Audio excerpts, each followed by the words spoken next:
Kushtia দৌলতপুরে ৫ August শহীদ ও আহতদের মাগফিরাত ও সুস্থতা কামনায় মিলাদ ও দোয়া মাহফিল অনুষ্ঠিত হয়েছে। কুষ্টিয়া থেকে আলী হোসেনের পাঠানো তথ্য ভিডিও চিত্রে দেখুন বিস্তারিত। কুষ্টিয়া দৌলতপুর উপজেলা বিএনপির আয়োজনে মঙ্গলবার বিকাল ৫টার সময় রিফায়েতপুর মাধ্যমিক বিদ্যালয় চত্বরে রিফায়েতপুর ইউনিয়ন বিএনপির সভাপতি নজরুল ইসলামের সভাপতিত্বে ৫ আগস্ট স্বৈরাচারী শাসক শেখ হাসিনার পতনের আন্দোলনে নিহত সকল শহীদদের আত্মার মাগফিরাত ও আহতদের সুস্থতা কামনায় মিলাদ ও দোয়া মাহফিল অনুষ্ঠিত হয়েছে। অনুষ্ঠানে প্রধান অতিথি হিসেবে উপস্থিত ছিলেন দৌলতপুর উপজেলা বিএনপির যুগ্ম আহ্বায়ক আবিদ হাসান মন্টি সরকার। বিশেষ অতিথি হিসেবে উপস্থিত ছিলেন উপজেলা বিএনপির সদস্য আলাউদ্দিন বাদল, উপজেলা সাবেক যুগ্ম সাধারণ সম্পাদক হারুনর রশিদ, রিফায়েতপুর ইউনিয়ন বিএনপির সহসভাপতি ফখরুল ইসলাম, সাধারণ সম্পাদক জাকির হোসেন, সাংগঠনিক সম্পাদক ইমদাদুল হক, উপজেলা যুবদলের যুগ্ম আহ্বায়ক শফিকুর রহমান, রাসেল আলী, রবিন, যুবদলের সাবেক যুগ্ম আহ্বায়ক জাফর ইকবাল, ছাত্রদলের সদস্য সচিব সুমন গাজী, যুগ্ম আহ্বায়ক রিপল আলী, কিরণ আলী, কৃষক দলের আহ্বায়ক আরিফুল ইসলাম নান্নু, যুগ্ম আহ্বায়ক নূর আমিন, যুগ্ম আহ্বায়ক জিল্লুর রহমান, বুলবুল হোসেন, শরীফুল ইসলাম, ডাবলু আলী, অন্যতম বিএনপি নেতা ডাক্তার আসাদুল হক সহ অঙ্গ সহযোগী সংগঠনের নেতাকর্মী। উক্ত অনুষ্ঠানে সংক্ষিপ্ত আলোচনা সভায় অনুষ্ঠান হয়। জায়গায় থেকে যা যা করার দরকার আমরা করবো ইনশাআল্লাহ। আমাদের নেতৃবৃন্দকে বলতে চাই, আপনারা আর একটা লক্ষ্য হচ্ছে আমাদের এই দৌলতপুর থানায় আমরা জুয়েল ভাইকে যে এমপি বানাবো, আর এই এমপি বানানোর লক্ষ্যে আমরা সবাই ঐক্যবদ্ধ হয়ে আমরা জুয়েল ভাইকে এমপি তৈরি করব। আপনারা সবাই কি একমত আছেন? আমরা হাসিনার স্টিম রোলার যেভাবে চলেছে, আপনারা অনেকেই সেই সংগ্রামে সহযোদ্ধা হিসাবে কাজ করেছেন।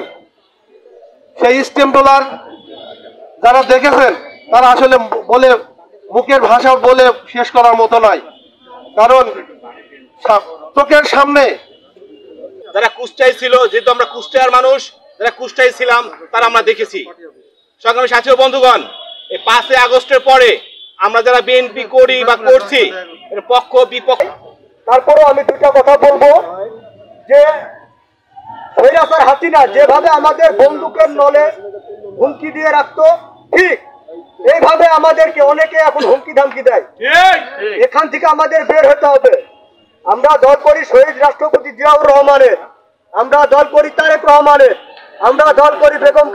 আমি মনে করি গত ১৭ বছরের আন্দোলনের ফসল হিসেবে আজকের দৌলতপুরের বিএনপি সংগ্রামের সাথে বন্ধুগণ, আমরা যখন রাতের অন্ধকারে পালিয়ে বেরিয়েছি, মানুষের বাড়ি বাড়ি থেকেছি, মানুষ যখন আমাদের আশ্রয় দিয়েছে, তারা দোয়া করতো কবে শেখ হাসিনা পালিয়ে যাবে, কবে শেখ হাসিনা ইন্ডিয়ায় পালাবে। প্রিয় ভাইরা আমার,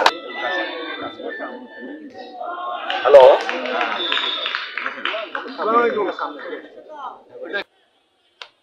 ২৪ সালের ৫ আগস্ট যদি না হতো, আজকে এখন আমরা এত সুন্দরভাবে স্বাধীনভাবে আমরা এই দোয়া মাহফিলে আসতে পারতাম না। তাই যারা এই ৫ আগস্ট বা তার আগে এই স্বৈরাচারী শেখ হাসিনাকে, বিসমিল্লাহির রহমানির রহিম, আজকে ৫ আগস্টের স্বৈরাচার ফ্যাসিস্ট হাসিনার দ্বারা নির্মমভাবে নিহত সকল শহীদদের আত্মার মাগফিরাত কামনায় এবং আহতদের সুস্থতা কামনায় আজকের এই মিলাদ মাহফিলে উপস্থিত দৌলতপুর উপজেলা বিএনপির ছাত্রদল, যুবদল, স্বেচ্ছাসেবক দল, কৃষক দল সহ বিএনপি এবং অত্র এলাকার আপামর জনসাধারণের এক অংশ, সবাইকে আমার রক্তিম শুভেচ্ছা ও অভিনন্দন।